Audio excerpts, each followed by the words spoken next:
Thank you very much, Tiens. So it's good to be here with you this evening. Nice to see so many pitch up for the first event. So as the title says, I'm here to give my 2 cents, and I'm hoping that you'll do a lot of let's talking after that. Okay. So I'm expecting a lively discussion afterwards. So we're here today to, can you all see that screen? Okay. If you can see that, that's also good.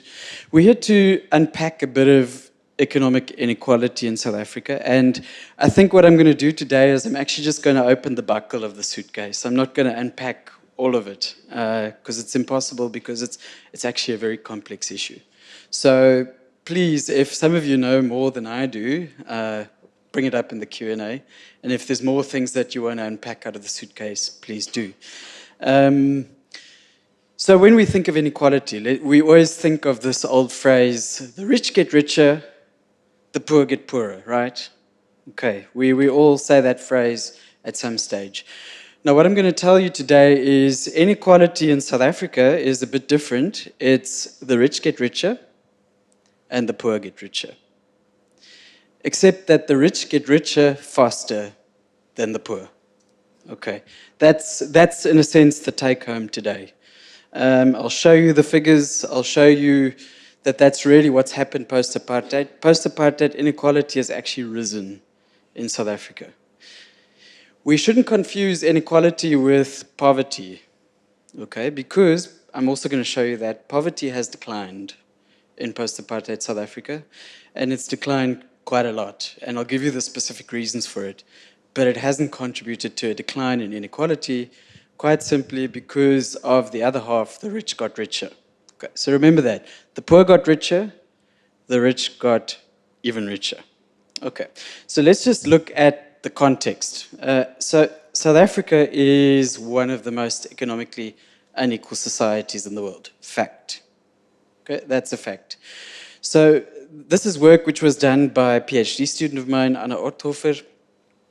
She shows that 10% of the population owns between 90 to 95% of the wealth, okay?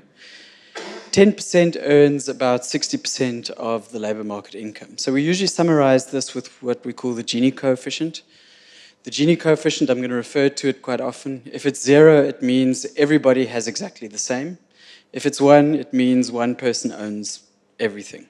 Okay, so you see there for wealth, the Gini coefficient of 0.95 is pretty high, okay? The Gini coefficient of 0.7 for income, that's already shockingly high. So typically, if we think Gini is under control, we think it's somewhere in the region of 0.3, 0.4. Okay, so this is particularly high. And as you can imagine, with these economic disparities also come deep social divisions, right? That is pretty obvious. We'll unpack that a bit too. So also, if you listen to the State of the Nation address at the beginning of this year, Jacob Zuma emphasized in his speech, I don't have the exact number of times that he mentioned these words, radical economic transformation, but there are people who actually counted it. It was one of the most used phrases, right? So the promise after the political transition was that we are going to transform society so that it's more equal, to take us from being one of the most economically unequal societies in the world to being far more equal. So currently we're at a juncture where we're looking at how have we done, and the answer is perhaps we haven't done so well. Because as I've suggested to you, economic inequality has risen in post-apartheid South Africa, and the question is why? So some people would say that our policy has been classed as too neoliberal. And what neoliberal policy means is it's really market-friendly. And you might say, okay, does that make sense? You want to be friendly to the markets so that the economy grows, so that people become less poor. That's one view of the world. The other view of the world is that we need more inclusive economic growth. In other words, we need economic growth that actually focuses exclusively on poor people, right? And that the trade-off is that it might not be as market or business friendly, right? So this is, in some sense, a big tension. How do we promote the corporate sector, but also promote poverty reduction at the same time? And this is a very important context. Let me show you a picture here, just to contextualize inequalities. Anybody seen these before? These have been in the media and on social media quite a bit. So this is Hout Bay. And here we see green leafy on the left. And we see not so green leafy on the other side. And the distinction is very clear. And this is the picture of South Africa. We have very strong fault lines spatially and physically, and they're physically visible. So we see that a lot of people live with a lot of space around them, other people not. Here's another picture, very similar. And here we see it's not even a very affluent, it's sort of a semi-affluent suburb on the right with a very poor suburb on the left. So there's even those distinctions are quite stark in South Africa. It's not just between the very richest and the very poorest, it's also between, in a sense, the very poorest and the middle. And this is also a strong part of the narrative because, as I've said to you, the rich have got richer, which means we've actually developed quite a momentum in terms of the middle class in South Africa, and particularly the black middle class has grown substantially in South Africa, and it suggests that there is some sort of shifting dynamic in the post-apartheid period, but despite that, we still have increasing inequality. So let's look at some historical perspectives where we can start thinking what's unique about South Africa. So South Africa became a unified country in terms of a geographic area, emphasis geographic area unification, not necessarily socially cohesive, right? In 1910, we became the Union of South Africa, and shortly after that became a formal program of disenfranchisement and of discrimination. So in 1911, we started what we called the Job Reservation or the Colour Bar Act. And what that essentially meant is some types of jobs were reserved for white people, other types of jobs were reserved for black people and coloured people, right? And essentially, if there's this very clear discrimination in place, you never have an equal footing to start off from. And you're never going to end up in an equal footing, because if a managerial job is reserved for white people, black people won't ever get there. Okay. So we always think of this having started in 1948 with apartheid, but it's not true. It started much, much earlier. And then an important one, the 1913 Land Act. Okay, and this is something that's very currently important in the discussion. Is redistribution of land important for inclusivity when we think of economic growth? So what that did was it actually allocated 13% of all arable land to 80% of the population. In other words, the former apartheid homelands became the only places where black people were actually allowed to own and cultivate land. The rest of the country was not allocated for the majority of the population. Now, what's the direct implication of this is what it did to small-scale and subsistence farming. And why is this important? Because we think nowadays small-scale subsistence farming, that's not important for economic growth. It might not be, okay? But it might be important for inclusive economic growth because it's important for households who can provide for themselves. And what's actually happened is we only have 2.5 million households in South Africa that do any form of home production in terms of agriculture. I'm going to show you some figures later. In the rest of Africa, it's commonplace. If you don't have a job, you have smallholder agriculture. So I'd just like to emphasize this 1913 Land Act was incredibly destructive. And even though it's been dismantled, the effects are still here today. If we can just go to the next slide, just to illustrate it to you. Here's a map of South Africa. The very dark boundaries, that's the former apartheid homelands. And what do you see? That's where unemployment is still highest in South Africa.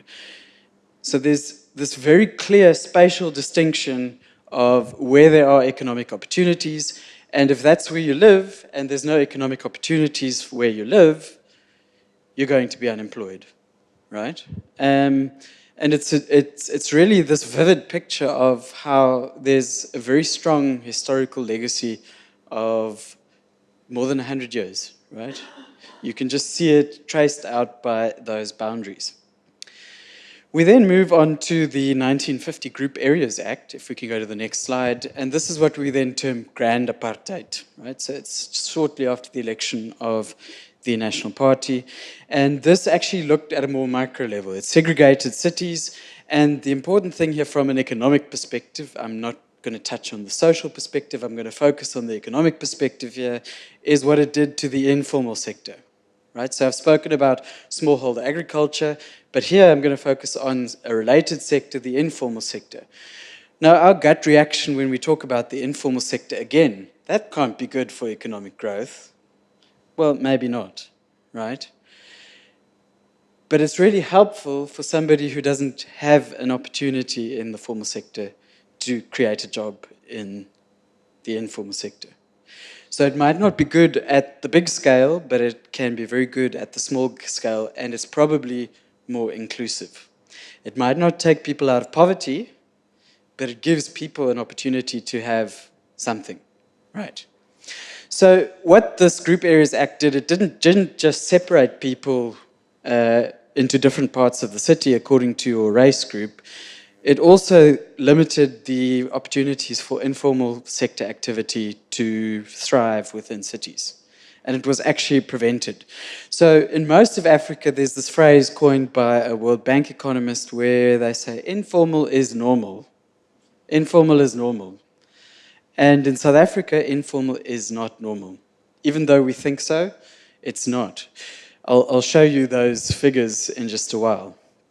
Here's just another picture. I don't know if you've seen this map, and I don't know if it looks very clear from the back there, but this is a map drawn by Adrian Frith, and this is using census data from 2011, just to plot how our cities look. And this is the city of Cape Town.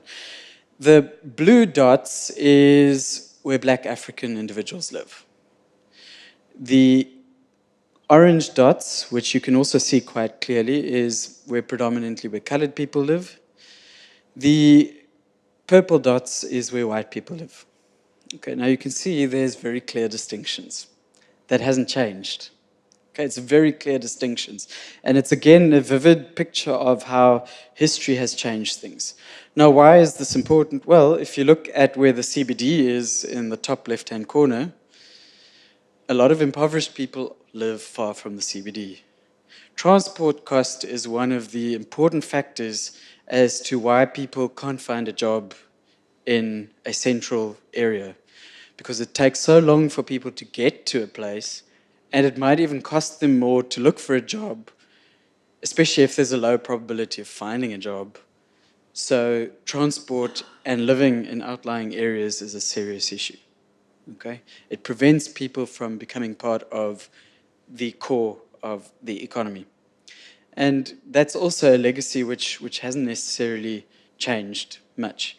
And that's why we hear these debates, particularly in the city of Cape Town, about, for instance, why is the city not providing housing in the inner city, right? And that's a very strong debate. So in 1991, if we can continue, all of these formal laws were abolished, but all the pictures I've showed you suggest that the effects haven't been abolished. Right. So there's this legislative end to spatial segregation and racial segregation, but we haven't seen anything change rapidly. Okay. So where does this leave us? We often talk in policy about the triple scourge. And it's the triple scourge of unemployment, poverty, and inequality, and they're interlinked. And as I've preempted at the beginning of this talk, poverty has declined quite dramatically in the post-apartheid period, okay, for simple reasons. The main reason is the rise in social grants. Okay? Social grants come in the form of child support grants and old age pensions, and they really don't sound like a lot of money, right? So an old age pension gets you something in the region, I don't know the exact figure, but it's in the region of 1,500 Rand per month in your pocket. To a lot of people sitting here, that doesn't sound like a lot of money. to a lot of households, it's taken them out of poverty, especially if you have 2 people in the household receiving a grant like that. Okay, it's massively reduced poverty. A simple grant like that. We heard earlier this year that these grants were under threat from not being able to be paid out because there were contractual issues. And that would have left 17.1 million people without livelihoods from one day to the next. Okay? That's how important these grants are. If those grants won't be paid, we will have social unrest in this country. I guarantee you. Okay. The other factor which we've had is we've actually introduced minimum wages in some sectors, not all sectors. We've got minimum wages in the agricultural sector. We've got minimum wages in domestic worker sector, contract cleaning, but it's still specific. As of next year, we're getting a national minimum wage. So everybody will get, have to be paid the minimum wage in the same way. That minimum wage is going to be 3,500 Rand a month. Okay? If you're a family of 4, 3,500 Rand a month is not enough to take you out of poverty. Okay. How many workers earn less than 3,500 Rand a month currently? 50%. Okay, 50%. So automatically, if you earn above 3,500 Rand a month, you are in the top half of the income distribution. I'd like to hazard a guess that everybody sitting here today is at least in the top 5%, if not the top 1%. Okay, we don't often realize that, but that's the reality. Okay.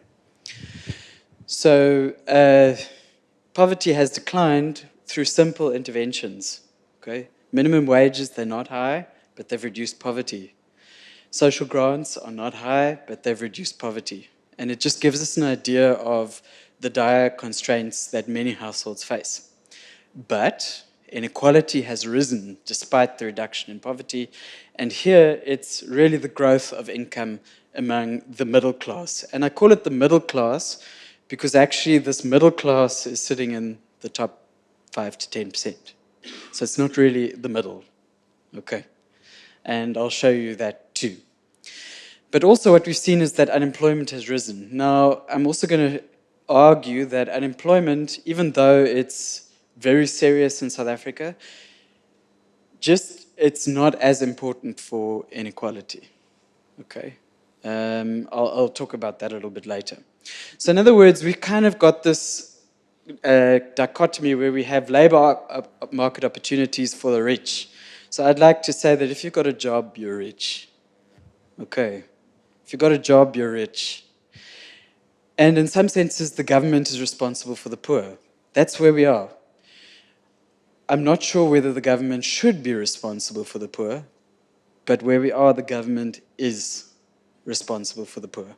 And the government is doing a lot to take care of the poor. So just to show you the figures, the decline in poverty. If you look, this traces it from 2008 to 2012. The blue bars is for everybody. The red bars is for children. Why is this? Why are they higher? Because children generally tend to live in poorer households. Okay? So in 2008, approximately 60% of children lived in poor households. 50% of the overall population lived in poor households. And this is at a poverty line of 575 Rand per person using the 2010 prices, okay? Which in 2000 would have been 322 Rand. Okay, so it's not a lot of money, but you see that in 2008, approximately 50% of people were living under that line. But this has declined quite substantially in terms of income to about 40% in 2012. And it's very clearly that this is linked to the social grants. And as I've suggested to you, that it's not a lot of money, but it's caused this dip in poverty. Okay. We also see this rise in unemployment, if you can go to the next graph. And this is one of the big ironies of South Africa, because between 1999 and 2003, where we see that large increase in unemployment to its peak, was actually one of the times of our best economic growth. Now, people would often talk about jobless growth, and essentially what jobless growth means is the pie is getting bigger, but obviously only some people are getting the pie. The unemployed aren't getting the pie. Okay, we've done a lot of work to show that this isn't necessarily jobless growth. What we actually see is that a lot more people are looking for jobs, and that's why unemployment has risen quite substantially. Okay, why? Because actually a lot of things have gotten better. Education, even though the quality hasn't improved, but relative to much older generations, younger generations have far more education than younger generations, which means that with this better education, people want to move into the labor market and find a job, but they haven't been able to. Okay? The dominant part of this rise is the youth, the younger generation. People born after 1980. Okay? And it's pretty serious because it hasn't shifted, and we haven't seen it shift recently.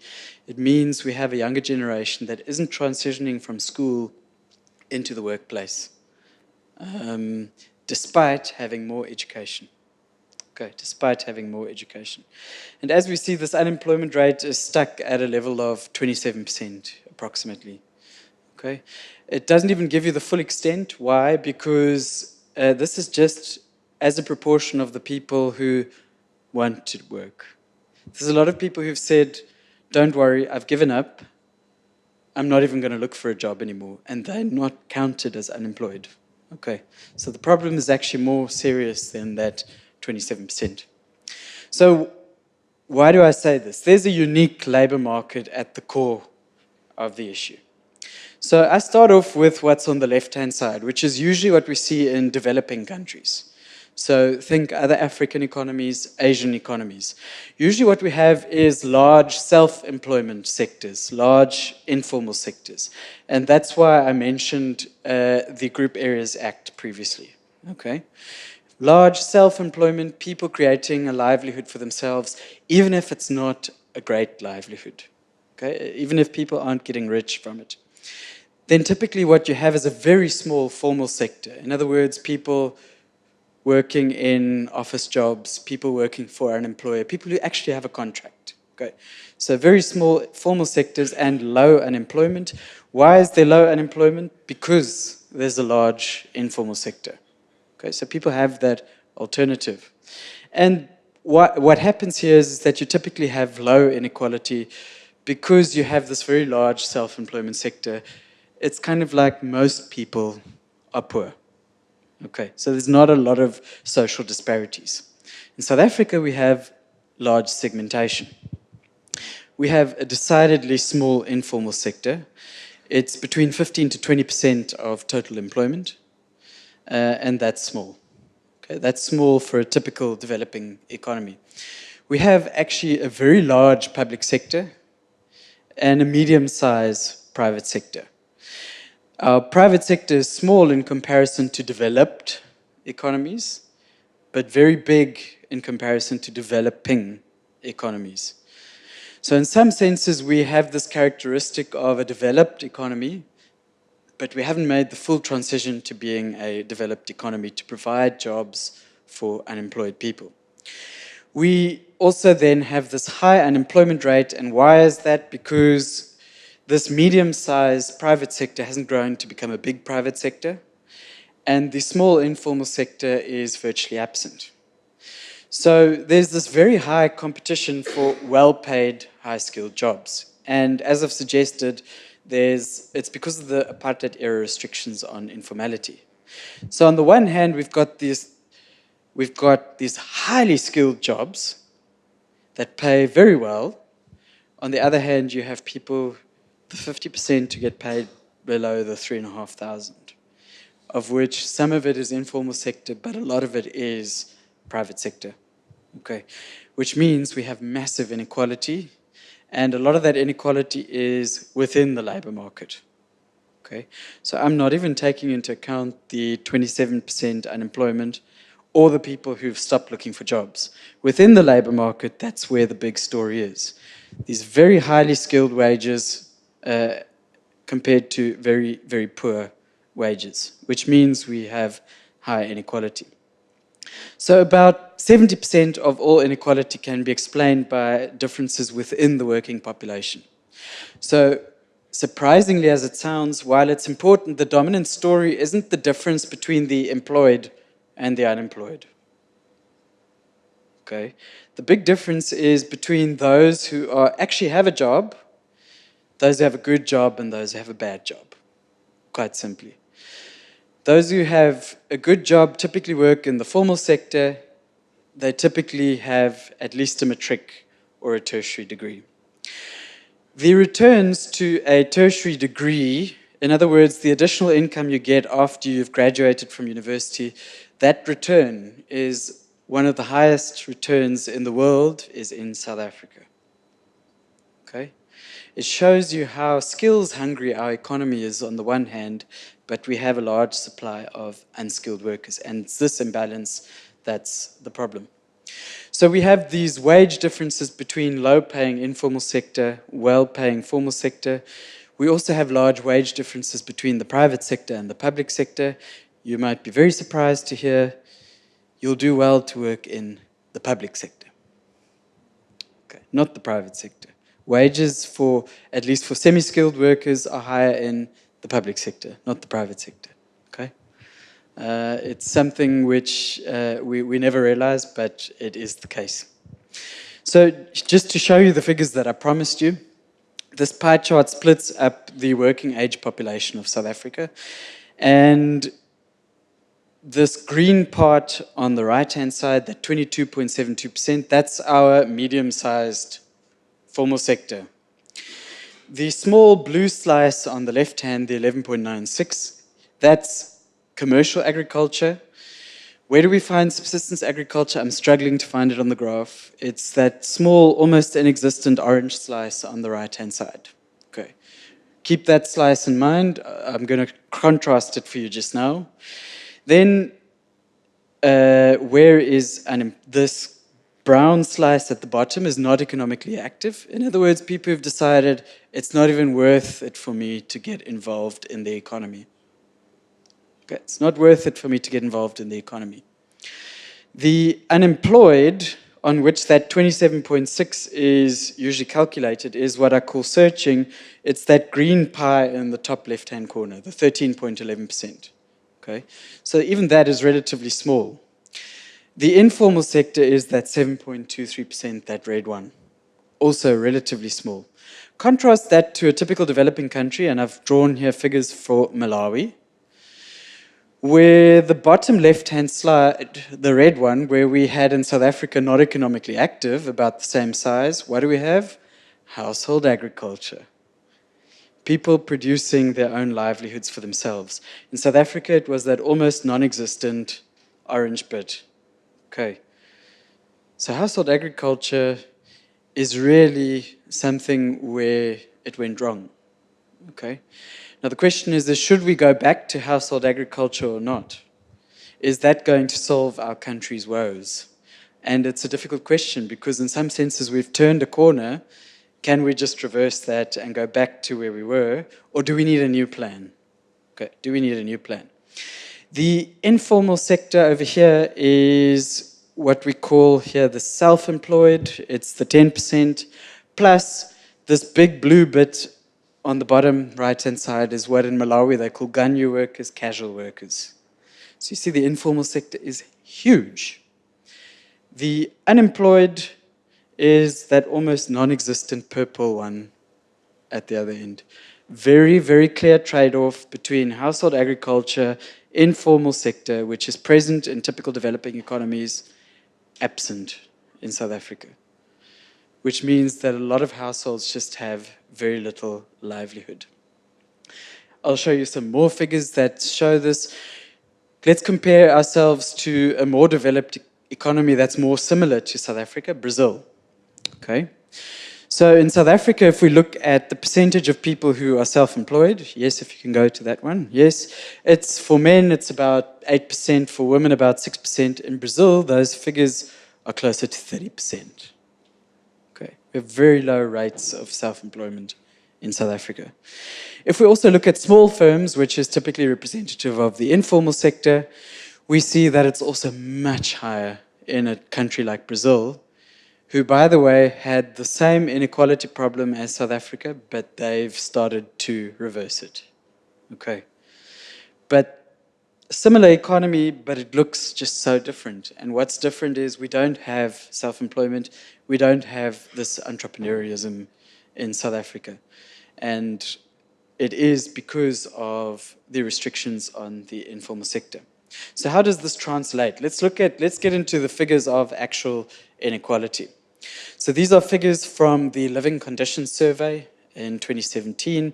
And if all you can see is this green box at the bottom, in 2008, white household income was approximately 6 times that of a typical black's household income. This has narrowed to 5 times. Okay. The gap is still huge, but it has narrowed a little bit. Okay. If we look at Gini coefficients, which, as I've suggested, range between 0 and 1, we see that in 1993, the Gini coefficient for the whole of South Africa was 0.66. By 2008, it's gone up to 0.7. So things haven't gotten better, things have gotten worse in terms of inequality. And the big story here is I've just shown you that the gap between race groups has narrowed a little bit, but the gap between people within race groups has grown in all race groups. And remember I said to you, why is that? It's because the rich have gotten richer quicker than the poor have gotten richer. Okay, so people have gotten out of poverty at the bottom, but the rich have just gone very quick ahead. And this is true regardless of the racial group. It suggests that there is economic opportunity now in South Africa for all race groups, but there is still a big difference that remains, which hasn't been eliminated yet. Okay, so we still have a big task in South Africa. Here we look at wealth inequality, and this is where it's from the same work which I cited at the beginning. But here what we see is that wealth inequality is just much bigger than income inequality. And I don't know if anybody of you has read this famous book by Thomas Piketty, the French economist who's popularized his book Capital in the 21st century. Essentially what happens is if you have capital, capital generates income. If you have wealth, wealth generates income, right? That's a basic economic principle. And this perpetuates inequality. So if you have a lot of wealth, you get more income, you can invest it again, and you get even wealthier, right? So if wealth inequality is high, it's even worse than if income inequality is high, because it gives us more of an indication of what we can expect for the long run into future generations. So what we have here is a very serious problem, okay? We see here that this inequality, ironically, is largest among the African population, okay? So the 10% of, the top 10% of wealth is owned by 98% of the African population, okay? So it suggests that there's this real emergence, suggested at the beginning, of a middle class, and we talk of it as a black middle class, okay? And it has emerged in the post-apartheid period. But it's emerged not, in some sense, inclusively.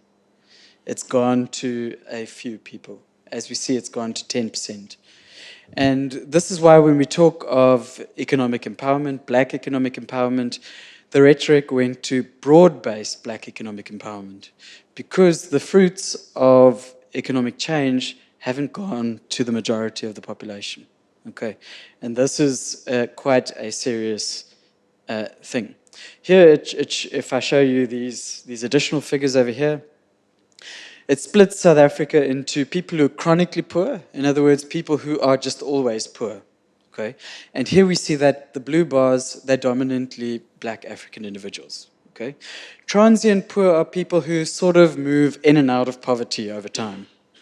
It's also dominantly black African. Vulnerable people are people who are above the poverty line but are at risk of going below it, also dominantly black African. But here we have two classes, the middle class and the elite, and this is where you see mostly the rest of the population. But we still see a dynamic happening there, a change from 2008 to 2014, where the share of the middle class has, even though it's not yet dominantly black, it's become more black.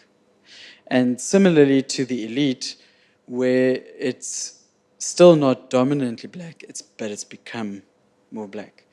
So we're seeing the schism developing even within the black population, right? Where in some senses we're perpetuating an old pattern, okay? We had differences between groups, but now we're seeing differences within groups, and it's actually causing quite a bit of, this is the dominant feature of why we're seeing inequality rise in South Africa. So in some senses it looks good, right? We're seeing a lot of people gaining economic opportunity, upward mobility, but in the process, we're actually widening a lot of the economic distribution. Let's give you an idea in terms of taxation. Okay, so again here, if we start from the poorest 10% down to the bottom 10%, approximately 97% of personal income goes to the top 20% of the population. Okay, so basically what it's saying is if you're earning any form of labor market income, if you got a job, you're automatically in the top 20% of the population. Okay, what we see then is that they pay approximately 97% of all taxes. And this happens in most economies. Taxes, the burden falls on the rich. But we see particularly that there's a big redistribution. 20% of the population is paying almost 100% of the taxes. Okay? And this is why you often hear people disgruntled saying, why are we supporting the state? We're just paying our tax money, it's getting wasted, there's a lot of corruption, and it's just a few people. People have even called for a tax revolt recently after the recent political developments. Okay? So we've, in a sense, got this broad trichotomy. We've got a bottom 30%, 17.1 million who depend on social grants.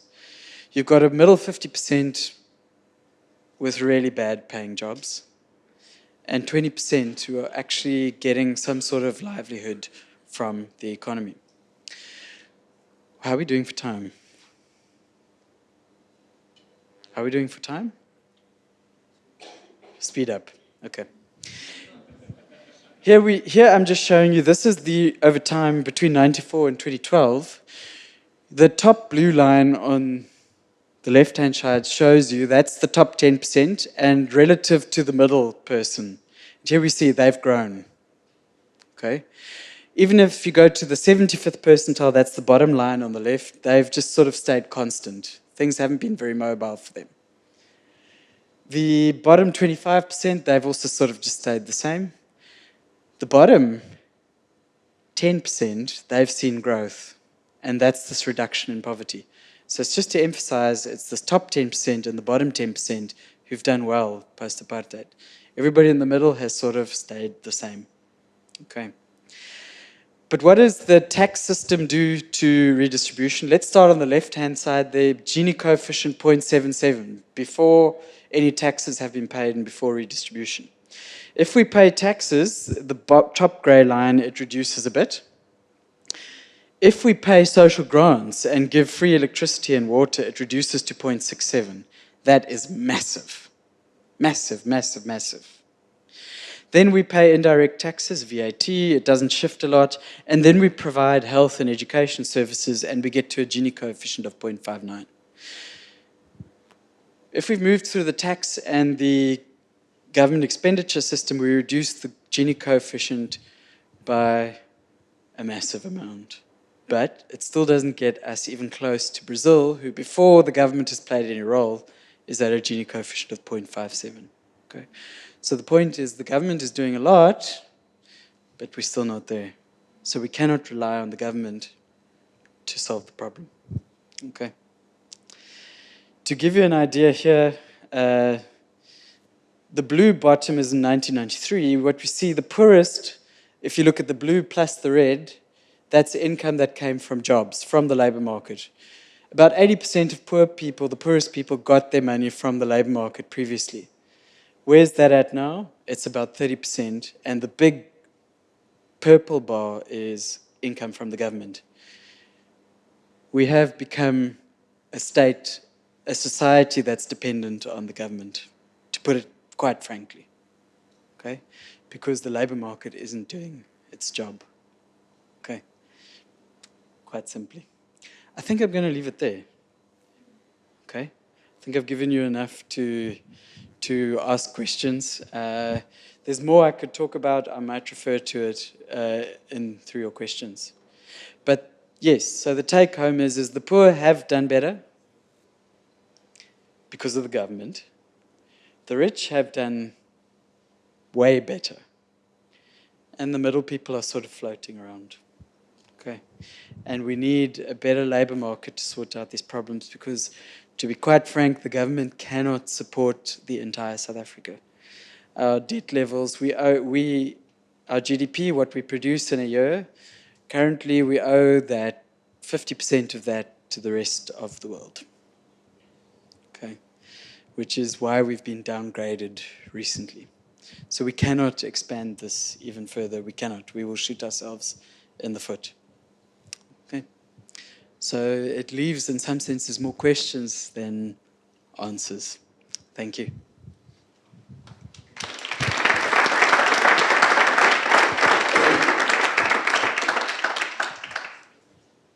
So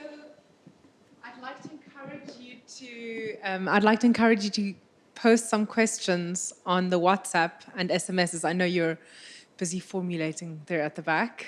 They'll probably come through in a second. Dieter, maybe just start off with, don't let us hang in there, because it's quite daunting. I mean, I think everybody's just taking a deep breath at this stage. Where do we go from here? I mean, you're saying the labor market isn't doing their job, so what advice do you give for potential business owners here, for people working in various sectors? Yeah. So I think I might show you another slide. If you can go to that sectoral shift slide. Okay. Sectoral shifts. Here we see how our economy has changed over time, right? We used to be a dominantly agricultural and mining economy, and we've shifted to a service-based economy, okay? This is, in some senses, part of also why we have high unemployment, because mining and agriculture is suited to low-skilled jobs. Service sector is not suited to low-skilled jobs. Essentially, what we have is a problem with we have a skills deficit in our economy, okay? Now, immediately we think, okay, everybody needs to get a degree because it's so valuable. And this is part of why we have such a crisis in higher education at the moment. Because higher education has expanded dramatically in the post-apartheid period, but in some senses capacity has also reached its limit. So is that how we're going to solve our skills deficit? It's part of the answer, but we cannot solve our skills deficit through that way. Do you know that we have a severe shortage of semi-skilled jobs? Okay. I can give you an anecdote. Friends of ours, they own a business in a town in South Africa. Successful business. What do they need? Welders. Where do they find welders? In Pakistan. Okay. Because in South Africa we have this perception that to be successful, you need to get a degree. And yes, it's partially true, but it's not entirely true. We can get very far by producing semi-skilled jobs and semi-skills. I say semi-skills. But it's an important component. We need to change this perception that your degree is a ticket to success. It's not necessarily, okay? Especially, we cannot solve the entire country's problems with degrees. I know I train graduates, so I don't want to discourage graduates, but I just don't think it's the entire issue. I think small business is also definitely an important thing. It's also a skills deficit. I'll class it in a skills deficit. We note that there's high barriers to entry into the informal sector. And what do I mean by high barriers to entry? It's really difficult to start a business in the informal sector in South Africa. But what do we see? We see a lot of foreign-owned businesses setting themselves up successfully in South Africa. Okay. Why? It's because of those pictures I've shown you. In a lot of other developing countries, the informal is normal. People know how to work in the informal sector. We've destroyed that in South Africa. How do you reinvigorate that after a century or half a century of destroying it? That's a big challenge, and I don't have an immediate answer for that. But that is at the core of our problem. Is land redistribution the answer? I think it's definitely a symbolic answer, but I don't think it will solve economic inequality, if I must just be frank about it. Because to do that, it would mean we'd have to have a remigration of people from urban areas back to rural areas. I have a PhD student who's currently measuring the effects of land reform in Zimbabwe, and to say the least, it was not successful. It was not successful. So I don't believe that restoring that will reduce inequality in South Africa. So I have a question here. It says, how can the government develop the labor market while sustaining social grants and improve education, and where would the money come from? Yeah, good question. So the money is going to come from the labor market that they're trying to fix. Okay. So it's a bit of a vicious cycle here, right? Currently, there's tax proposals. We currently just have a dominantly income tax system. The Davis Tax Committee is sitting at the moment, and they're proposing wealth taxes. Okay. We can see from the wealth distribution that it's likely to be very successful. Okay, at generating income. Should the government fix the labor market? I don't know if the government can fix the labor market. I think the government can do a lot to support the labor market, right? So the government's done a lot to support small business. To be frank, it hasn't been successful. That's where I think the intervention is required. But I think it will require public-private partnerships. I think, for instance, for the private sector to do this is very difficult because there's not a coordinating mechanism. The government can play a coordinating mechanism for the private sector to play a role to help develop the skills that the private sector needs. But I think the private sector, again, is too small to solve the problem. It's not going to solve the entire problem. It would effectively mean that the private sector would have to double its current employment. I don't see that happening overnight, right? So it actually means we need to create new firms. We need to create new small firms. And that, again, it amounts to a skills deficit. It's basic entrepreneurial training. How do you do that? I don't know. Yeah. Then we have, I'm just going to ask the two questions in one. And the one is, how did Brazil actually then turn around? And what about us actually raising minimum wage in South Africa? Yeah, that is exactly how Brazil did it. Okay. Brazil introduced, it's part of how Brazil did it. They introduced the minimum wage, and inequality reduced dramatically in the early 2000s in Latin America as a whole. We used to be competing with each other, right, for the top of the inequality in the world, right? We're no longer competing, we're the winners now, okay? And this is one of the motivations for why the national minimum wage is on the table. Okay. Now, what's the trade-off in a national minimum wage? In Economics 101, one of the first classes, they teach you, if you put wages too high, it creates unemployment. Okay. And 77% of economists agree that this is true. Okay. I agree that this is true in some circumstances. I agree that it's not true in all circumstances. We've got examples from South Africa. So one of my students, who happens to be Lisa's sister, has done some really nice work on looking at the granularities of this. The agricultural sector and the minimum wage are not friends. Okay. we lost, I think if I recall the figure correctly, 200,000 jobs as a result of the minimum wage in 2003. Right? That's big. Okay? And it wasn't even a massive minimum wage that was introduced. Okay? It wasn't a big minimum wage. If you recall, in 2012, we had strikes in Durance where people were fighting for 150 Rand a day. And that was a 50% increase from 100 Rand. Okay. So a small intervention to improve livelihoods could come at a large cost. Okay. There are sectors where this isn't true, and particularly in urban areas. In urban areas, minimum wages have equalizing effects. We don't see job losses. Okay? In rural areas, such as with agriculture, we see massive job losses. So next year in 2018, May 2018, we're getting a national minimum wage at 3,500. Why did the government decide to put it at 3,500? Because they fear what happened in agriculture will happen in many other places. Because there is a definite trade-off. Is it going to take all people out of poverty? No. Is it going to reduce inequality? I think so. I really do think so. Even the 3,500, because if 50% of current workers are earning below that, many of them will be pushed up to that 3,500, and it will reduce inequality, even though some of those workers will lose their jobs. I can almost guarantee it.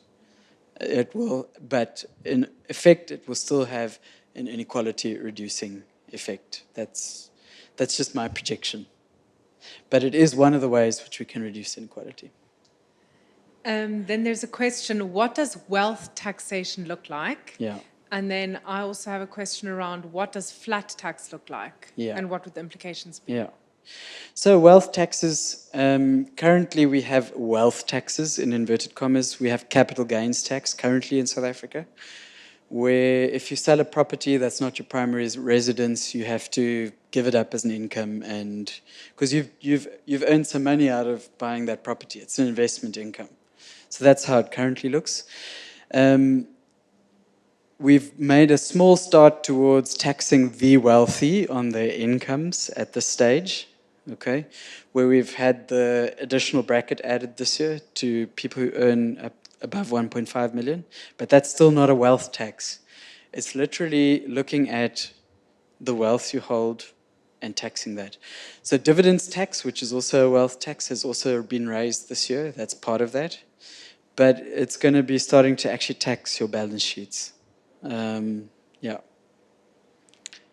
Yeah. Is that the question is that not going to scare people away? Of course it will. It will cause some capital flight, absolutely. But every policy has a cost and a benefit. Okay? Everything I've told you tonight has a cost and a benefit. And we just have to weigh up, is the cost bigger than the benefit? But it's possible that the benefit will be larger than the cost.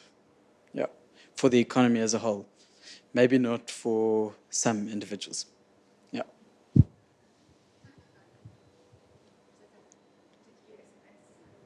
Okay, I'm going to continue with SMSs. So what is the 2018 minimum wage implications for foreigners? So, and working in South Africa who struggle or cannot get refugee status or citizenship, and what will the likely impact be if they are excluded? Very interesting question. The policy framework currently for the national minimum wage will exclude the informal sector. It's quite simple because it's difficult to police the informal sector. Okay. The current minimum wages which have been in place in various sectors have been poorly policed, very poorly. The implementation is horrendous. Okay.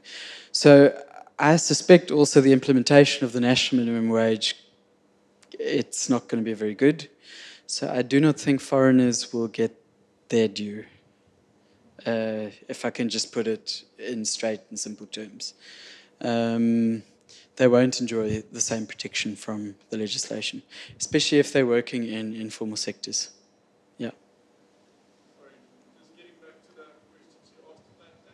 The flat tax. I didn't answer the question on the flat tax. We will never have a flat tax in South Africa. Okay. We will never have a flat tax in South Africa because if we go back to that table where I showed the taxes, if you can on the slides, is that possible? Okay. Let me check quickly. The heading is Labour Market Income and Taxation. If we had a flat tax, everybody would pay the same tax rate. We would get almost nothing from the bottom 50%. So we'd get nothing. Even if we made everybody pay 30% tax, we'd win nothing from the bottom half of the population. Okay? We would get very little from the top 3 segments of the population, the next 3 segments, and we'd lose a lot in the top 2 segments because we'd reduce the tax rate. We will never have a tax rate, a flat tax in South Africa. So Rob said his question is too difficult for SMS, so... Thank you, Lisa. The question I have is, are we not placing too much emphasis on the type of economy that we have, in the sense that if you look at us compared to Brazil or another developing country, we've identified a gap in semi-skilled labor. Yeah. It's actually kind of, are we not trying too hard to be a developed economy already, or taking over reliance on the more developed state of our economy, and then actually subverting semi-skilled labor to the extent that it's not actually developing well enough? Yeah. I work in an industry where people there's a big stigma about being semi-skilled. Everyone wants to be a supervisor and a manager, and it is in the public sector. Yeah. So can we, or is that being addressed to the extent that where it's actually okay to be a plumber, it's okay to be a carpenter, it's okay to be an electrician, it's okay to be a diesel mechanic, it's okay to be a doctor, it's okay to be a lawyer. Yep. There's no social stigma, and I don't know if the country or if the government, because I would imagine that lies with the government more than it does with the private sector, because the private sector is still pushing themselves to try and be more developed. I don't know if it makes any sense. You're asking a very, very good question.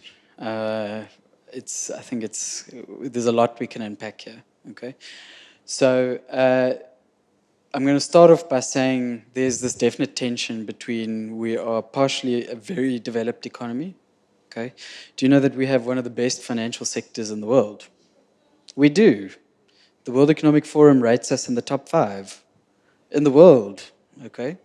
So we have this super advanced financial sector, which is a developed economy, but we clearly have a not developed economy. And it's because of our past segregationist policies. So how do you reconcile these overnight? You can't, because you cannot just grow the developed economy, and you cannot just transfer from one to the other. That migration is impossible. Okay? There's definitely an aspiration for everybody to move there. As you say, people have an aspiration to move into a skilled job and not a semi-skilled job. And that aspiration is there quite simply because people are more educated. Okay? The average education of previous generations, let's say 2 generations ago, most, for instance, black individuals didn't reach high school. Now, 40% of our population is completing high school. Okay, completing high school. Which means that allows you to have a fairly good skill, which means it creates the expectation for people that I'm going to get a good job. Why should I become a plumber? Why should I become a welder? I want to be a doctor or a teacher because what I've done, my qualification, will get me there. And you touch on something very important. There's a stigma involved. Okay, there's definitely a stigma involved. If I've developed my education so much further than my parents, why should I do a job that's similar to my parents' job? Right? I have an aspiration for more. Okay, and we see this in the data. We see that unfulfilled aspirations are growing quickly among the youth. Why? Because they have high levels of education which they cannot use. Okay? They could use it, but not to the degree that they thought they could. Okay, so you're suggesting, yes, people want to be supervisors and not do a semi-skilled job. But there are some semi-skilled jobs where you can get paid really well and actually get socially mobile. And there's, in some senses, a perception management which needs to be done here. But it's really difficult because of exactly this thing. Why should I do the same job as my parents did? Because I've progressed. And it's a deeply rooted, I can understand it completely. It's not necessarily an economic thing. It's more of a social thing, and it's more of a psychological thing. And we cannot just say, oh, well, look at the economics of it. Take this job, it pays really well. You need to take the stigma into account also. It's a cost, a psychic cost. And I don't think economists are going to solve that, to be honest. So 2 questions on the minimum wage. So why not introduce a sector-specific minimum wage? Yeah. And the second question is, besides the minimum wage next year, do you see any other radical policies that government is implementing to move away from having people be dependent on it? Yeah. Okay. Good questions. Okay. The minimum wage, should it be sector specific? That's what we have currently, right? We have domestic workers have one minimum wage, agricultural workers have one minimum wage. We used to have it that in the retail sector, if you live in that area, you have this minimum wage, this area, you have this minimum wage. And if you work in a firm that's of this size, you have this minimum wage. It was very complicated. And people weren't getting their minimum wages because it's so complicated. And firms don't even know what the minimum wage is because they don't know which category they fall in. So there's been this real move to harmonize. And that's why we want this, I say we, that's why the policymakers have wanted this. I also prefer the idea of having a differentiated minimum wage to minimize employment losses. Okay? And that's actually the argument that we're busy making at the moment, to suggest that there should maybe be a small firm exemption.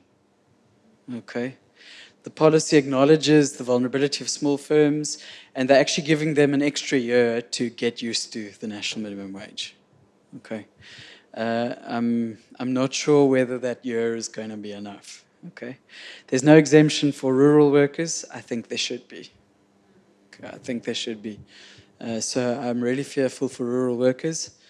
I think there will be massive migration to urban centres as of May next year after the implementation of the minimum wage. The second question, please just refresh my memory. Besides the minimum wage next year, do you see any other radical policies government is implementing to move away from having people be dependent on it? Yes, okay. So the one big policy, there's 2 I'll talk about. The one other big policy is the employment tax incentive. What is this? It basically, I said the problem is that youth are unemployed. They've got this higher education, they haven't found the transition into the job market. And what this has done, it's targeted particularly at the youth and the youth in the private sector. The government actually gives businesses tax breaks for employing youths. The effects up to now, it's been in place since 2014, have been minimal. We haven't seen more youths employed. But it's probably too short run because I think most businesses don't realize that they get the tax break. Because it's something that happens when the HR manager fills in the employees, and then the financial manager, I don't know who's responsible for it, submits the tax return, and then they say, hey, we got a tax benefit for employing young people. It wasn't necessarily this very direct carrot. So this policy has actually been extended. So we hope that to see some effects as it gets extended, to see younger people being employed. The other effect, of course, is black economic empowerment. Okay, so the BBEE Act was introduced in 2003, and it has strong components. It has a management component, so that the composition of management should be representative of demographically representative, so particularly favoring black individuals and women. It has a procurement component, so that if you procure your business from a BEE firm, it ups your points. It has a skills development component, all sorts of components. Now, the empirical evidence that we have on this is, what effect has it had? For the average person, I showed you those pictures. The person in the middle stayed the same. For the average person, it had no effect. Okay? Where did it have an effect? The top. Do you see that black middle class that I showed you developing? It has really benefited. And it's actually reduced wage gaps and employment opportunities for the top people, not the average person. So since 2015, the legislation has been notched up a bit. And again, it's about implementation. We have a lot of legislation in South Africa. I said to you, minimum wage legislation is poorly implemented. The BEE legislation was poorly implemented. And the new legislation is there to actually fine companies that don't comply. I'm still not convinced that this will reach the poorest of the poor. Okay, I'm still not convinced. The other thing that people are discussing is to expand the social grant system even more. Okay. I'm not sure that this is fiscally sustainable. The government cannot afford it, to be frank. Government cannot afford it, and I don't think it's good for the long run. I don't think it promotes necessarily people to enter the labour market in the long run.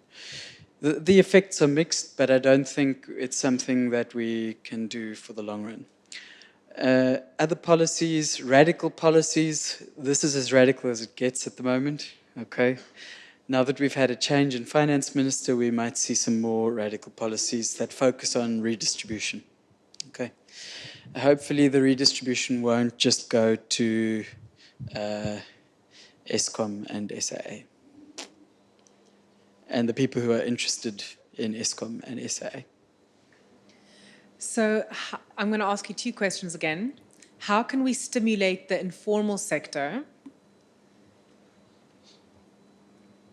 And if people's time can be used to add value, can we deal with inequality without cash, like a barter economy? A barter economy, wow. These are radical ideas. Okay. How can we stimulate the informal sector? I think this is a very important question. And as I've said, it's in some sense, it's also a soft issue. It's not a sort of, we're going to develop a course of how to do the informal sector. I've never heard of that anywhere in the world. Okay?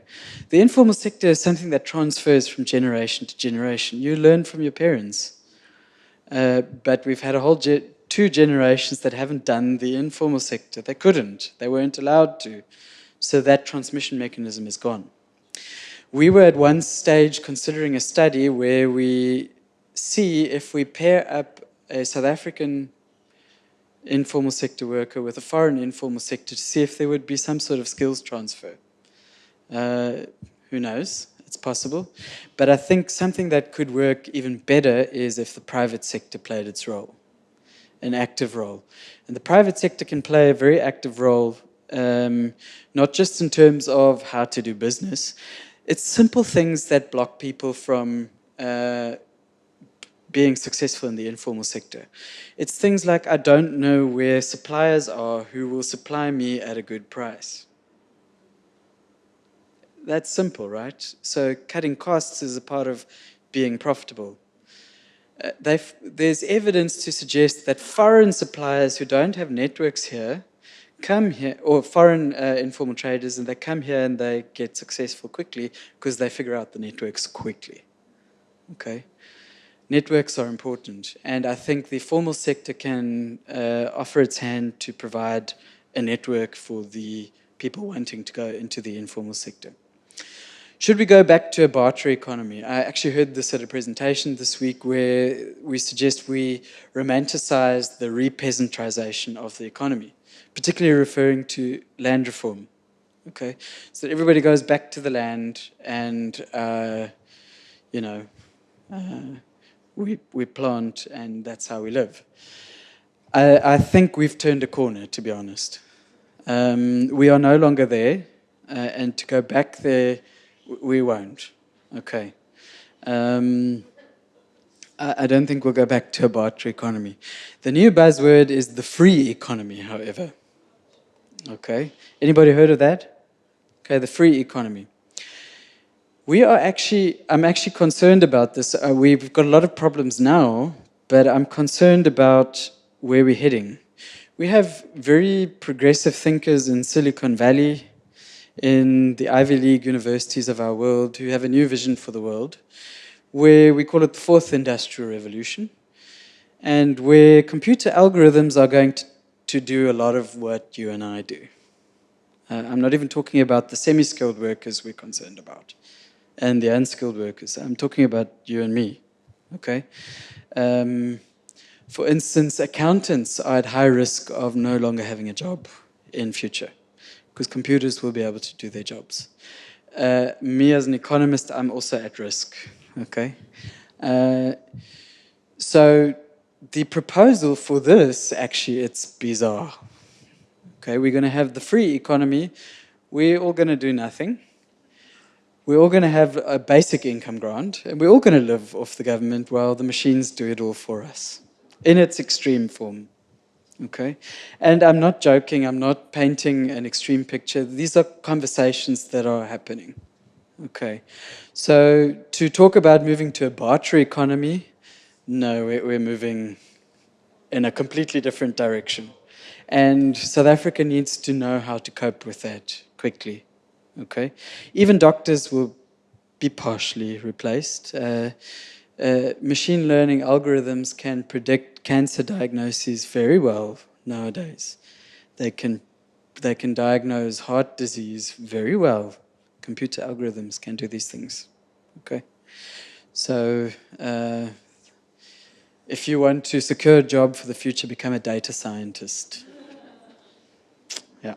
So tied to the basic income grant. So the next question is universal basic income viable in South Africa? And would it work if it is implemented? Is it viable in South Africa? If we had to implement it tomorrow, no. Short answer, no. We cannot afford it. We are currently in junk status, which means that nobody wants to buy our government debt because our economy is mismanaged, to put it plainly. Which means that if we spend more, we're spending it on debt. So currently the fastest growing item on our budget, our national budget, is paying interest. It's just money we're just floating down the toilet. Okay? Actually, 10% of our budget goes to paying interest. Okay. So it's not productive money. We cannot afford to expand our budget even more and pay more interest. We'll enter into a vicious cycle. So even the US is in a real pickle. Have you seen those pictures of the rolling national debt? Okay. The only reason why they still can do it is because people still believe that their debt is viable and that people will buy their debt. People are willing to finance their greed, if I have to put it that way. Okay. South Africa's at a point nobody's willing to finance us anymore. The banks are closed. We cannot do a basic income grant. Okay. In future, can we? Whew. I don't know. I don't foresee it in the next 20 years, to be honest. Not viable, unfortunately. So Dieter, I think we have a lot of more questions, but I'd love to ask you if you could stay around for another 10 minutes, Yeah. if those individuals could approach you afterwards, but I'm going to hand over to Tiens now. All right, let's give Dieter a hand again. Thank you so much. I must say that was very insightful. I really enjoyed that. I think there's a lot to unpack. We've actually recorded tonight as well, so we'll post it on YouTube so that we can look at it again and make sure that future sessions we do the same. I think what's very important for us for a platform like this is we all need to engage with problems that we face in this country. And we cannot leave it now to other entities and say, government must fix it. Dieter, please go and fix it. Somebody else must go and fix it. We all have a role to play now. And it might not be that you are the CEO of a conglomerate sitting here. If you are, you have a huge role to play. But it might not be that you're that person, but you still have huge influence. And I think each one of us needs to go back home and think, how can we contribute? Is it the skills thing that we can contribute? Is it a wage thing we can contribute? How can we contribute? How can we help in the conversation? And I think what we need to take into account as well, just looking around, most of us are in our 20s and 30s. No offense to those that's looking more wise than the rest. Leandra's laughing at me here in front. Where are you going to be in 20 years' time? Where are you going to be in 30 years' time in terms of your career? And what difference are you going to make? And I think those are the things we need to ask ourselves in a very critical way. If I can just then remind you before we conclude for tonight and leave Dieter here for another round of questions. Our next session, our next event is going to be the 29th of June, so that's next month. We're going to do the last Thursday of every month, if you like to remember that in a bit of an easier way. And what we're going to do there is we're going to have a look at reconciliation in South Africa and what's happening there. And we're privileged to have Nzizi Nswele that's going to address us for that. So thank you so much for coming. Thank you for asking insightful questions. And thank you so much to Dieter. And please have a safe drive home and enjoy the rest of your week. Thank you so much.